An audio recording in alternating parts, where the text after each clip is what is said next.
Press conference कर रहे हैं, सीधा लिए चलता है। ये जो हमारे स्टूडेंट्स हैं, इनकी विक्ट्री है, इनकी जीत है, जो हिंदुस्तान का फ्यूचर है।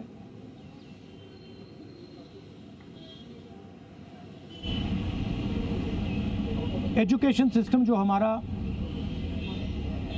हमारी शान हुआ करती थी, पूरी दुनिया में एक्नॉलेज था कि हिंदुस्तान का एजुकेशन सिस्टम बहुत बढ़िया है। उस पर सालों से आक्रमण हो रहा है, उसको कैप्चर किया जा रहा है, उसको प्राइवेटाइज किया जा रहा है,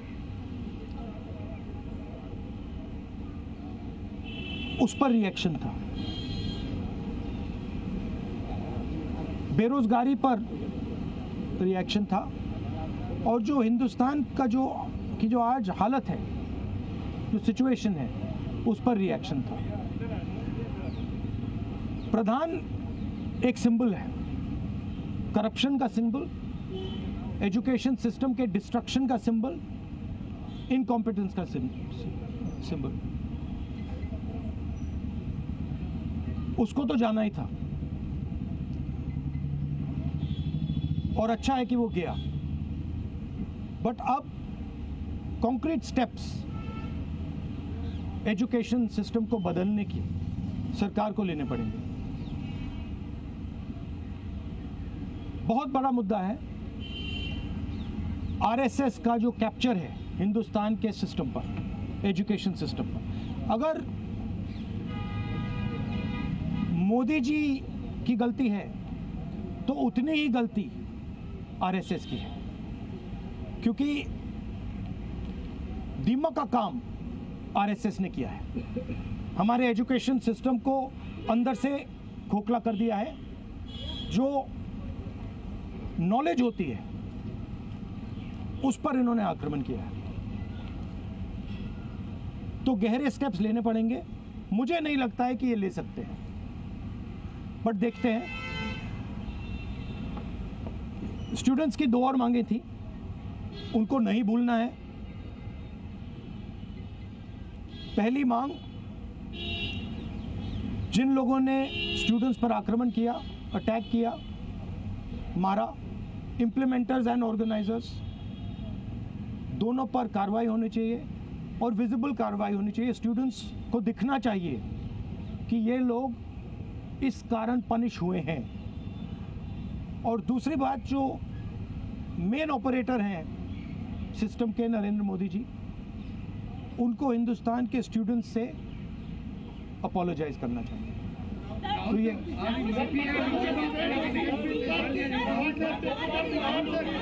भैया देखिए, एक एक करके, one at a time. I can't hear.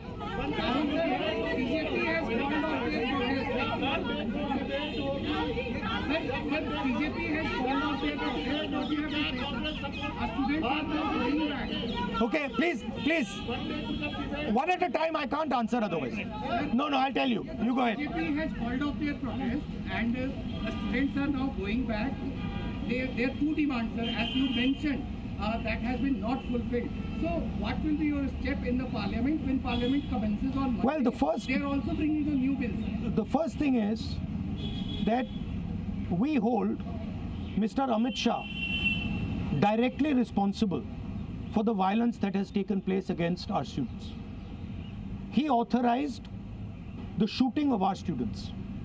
He authorized the use of lethal weapons, pellet guns, on our students. So that for us is a fundamental issue.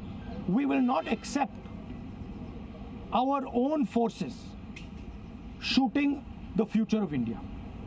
So that is going to be a major issue in Parliament. Of course, the students, as I said, have also got the demand of an apology from the Prime Minister. Look,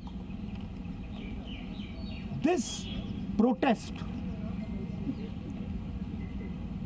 the reason it has happened, the deeper reason it has happened, is that the Indian system, job creation system, education system, institutional system, media system has been destroyed. it has ceased to exist. There are consequences to this. We are facing now a time of serious economic crisis. And in times of serious economic crisis, you need that system.